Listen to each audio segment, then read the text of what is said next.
Hey gang, what do you say, what do you know? Welcome to the year 2025. Hey, this is the 2025 Cave Tour. Alrighty then. So, we ready? We're going to give the tour. And while we're going to do that, I forgot to turn something on, so we can do this real quick. And we'll let the tour begin. So, when you first come into the cave, you come in like this, alright? Okay, hey man, look at you, we're coming into the cave. La la la la la la. And the person you come up to is the drum kit. Okay, this is a hybrid kit that I put together. I actually have another whole kit out in the garage in storage. At one time, I had like 18 pads all hooked up and 2 brains. But what I did was, by having all those drums and stuff, it actually made my life harder because when drummers come in, I had to explain everything. So what I did is I went back down and I just made a basic kit. That way the drums could come in and play the drums and not bother me.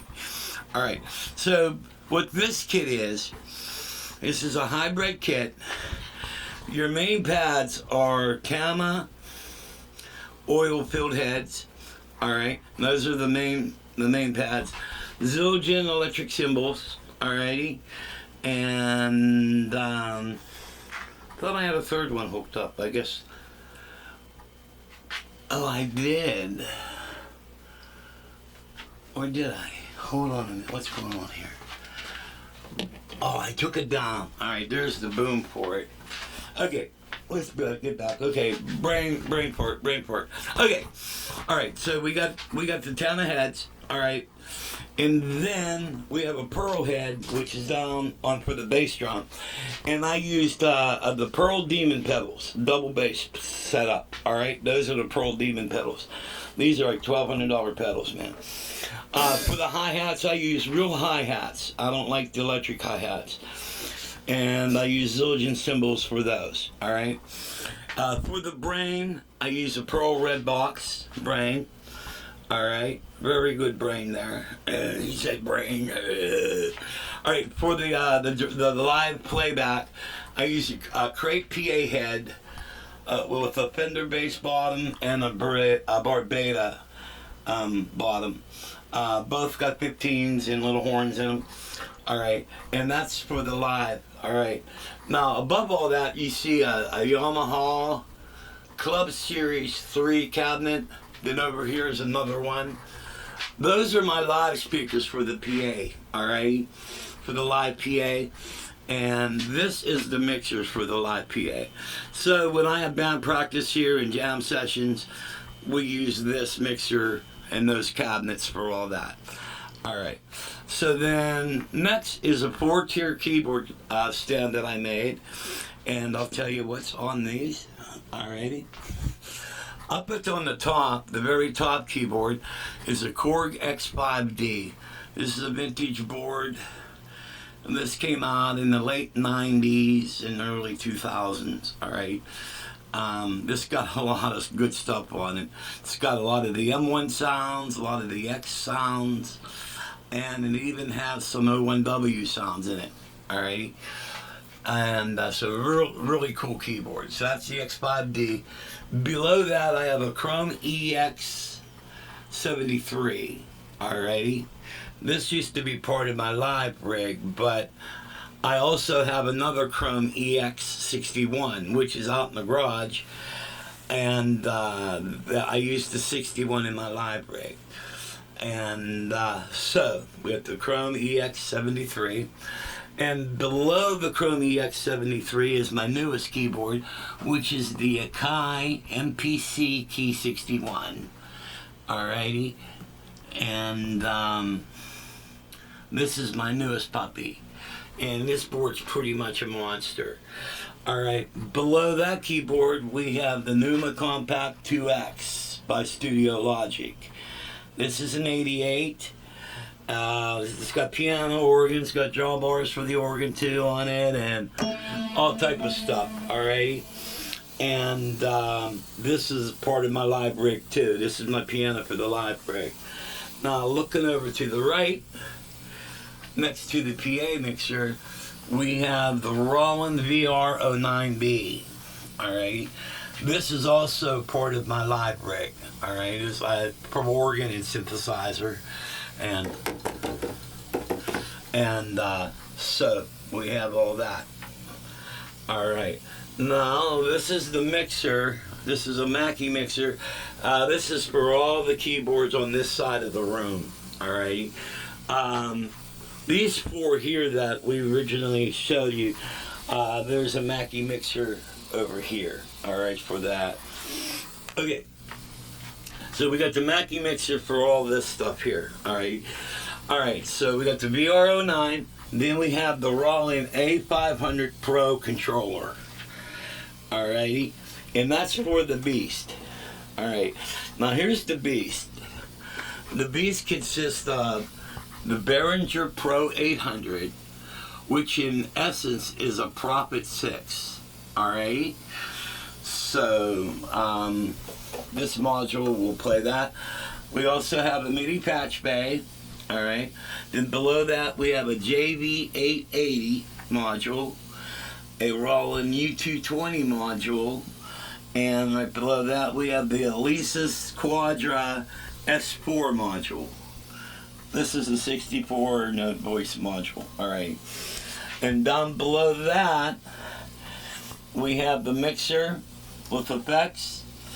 And this mixer is for all the modules, which are all stereo, and that runs into the Mackie that I showed you up here. Alright. And we also have the multi-stomp effects unit. You could run, I think, either 6 or 8 effects at one time with this. Alrighty. And mainly this module is for the Prophet. Alright, that's why I bought this, is so I'd have the effects for the Prophet. But yeah, because I come out of this directly into this, okay? And then if I need any other effects, I can grab additional effects off of the mixer here for the other 3 modules. Alright, so this is the Beast, alrighty? And then over here we have my favorite synthesizer in the world. This is the Roland Gaia. This is the original Gaia, alrighty? And this is a 64 note voice synthesizer. Alrighty, so this is, it's poly. You could take like a Moog sound, and like a mini Moog sound, and you hit a button, you could turn that mini Moog sound into poly. Alright, very cool, very cool. Alrighty, and so we got all these. Okay, over here on top here is a Roland Juno G, which in my opinion is one of the best Junos ever made. The Roland Juno G. She's a monster. Then here we have an Alesis. Alright, this is the Alesis MR76. This is this got the wooden piano action that an actual grand piano would have in it, okay? And this is a badass keyboard. And it's also a workstation. Alright, so below the Sonic we have my baby. This is the first keyboard my fingers ever touched. When I was 6 years old, this is the first keyboard I ever touched. My brother bought this brand new back in 1962. This is a Hammond B3. Alrighty. So we have Mr. Hammond, Yeshariti then over here, spinning away, we have my custom built 145 Leslie. Alrighty, and there she be. Alrighty. Alright, then we have my computer set up here. Whoops, I almost dropped my camera. Alrighty, and there's the tower for everything. CD duplicator over there. and a bunch of stuff that's all over the place here. This computer has a really nice sound system. So it has an Altec Lansing sound system. It's got 2 little satellite speakers and a sub, and boys, this thing sounds great. All right. Also, this computer is hooked into the studio. Alrighty, so I can grab audio off the computer and run it into the digital recorder. Alrighty, so there's everything, the printer and all that shit. Also over here I have a studio grade CD player and a studio grade cassette deck. Alrighty, and so now we're over here on this side. Alright, we have the Behringer Truth near field monitors. There's one here. Where's shit? Yeah. Oh, there it is.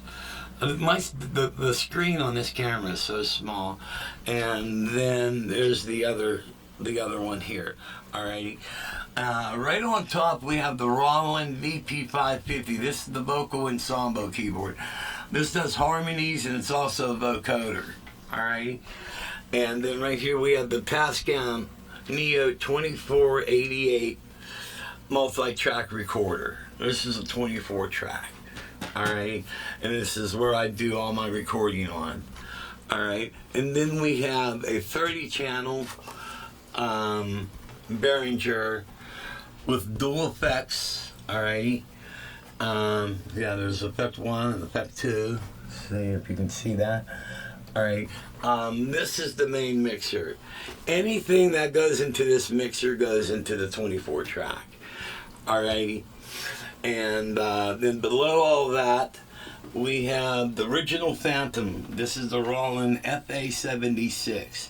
This is the first model of the Phantom. Alrighty. And then below that, we have my baby. This is my Triton Studio. Alrighty. And this is a 76 too. Alrighty. And this is the baby. And then down below that, then we have another Mackie mixer. Alright. And that's for, that Mackie mixer is for those 4 keyboards. Alrighty. And as you can tell right here, there's the Strowman Big Sky that I've been doing videos on and reviewing. This belongs to my friend Danny Rock. And so she's still hooked up for when Danny comes over. We're going to try to learn some more off of this thing. Alrighty. And then over here, for my vocals, I have my studio mic. So when I set the studio mic up, I run the studio mic through this DBX unit. This is the DBX 286A. It's a preset, it's a preamp / processor. Alright. Then I have a rock drawer here for storage. And then these are patch bays. Alright. Down below there's some more crap. Alright. EQs and some other stuff that's down there. Alright. And that's pretty much the cave. I think I got everything told you all about. And so this is pretty much the cave. We also have a couple extra stuff like the the audio interfaces and stuff like that we can use. We have the Lexicon Alpha 2 and the PreSonus audio box, and and basically that's pretty much everything here. And so this is the cave. This is where I run amok on. I have some other stuff. I have a set of MIDI pedals. I need to break those up, but I'm currently not using them. But oh yeah, there they are. You can see part of them hanging out there. And then I also have the another Chrome EX, and that's out in the garage with my cabinets for my live gig and stuff. But I really don't need to set up 2 Chrome EXs up in here. I already got one, And if I create any new sounds, I'll just take the chord out of the 61, put it in here, and I can save all my stuff on it. But mainly, this is the cave. All right, this is where I lose my mind. All right, hope you guys enjoy the video. Feel free to drop any comments. And by the way, see how this all this stuff is mounted? I built this bookcase, and if you guys are interested in anything like this, you know, I could sell you the plans for this. All right, but there's a lot of stuff in this small little room. All right. And it's kind of unbelievable how much stuff I got in there. You know what I mean? So, okay, hope you guys enjoyed the video. I ask that God may bless you all. And catch you when I see you again. God bless.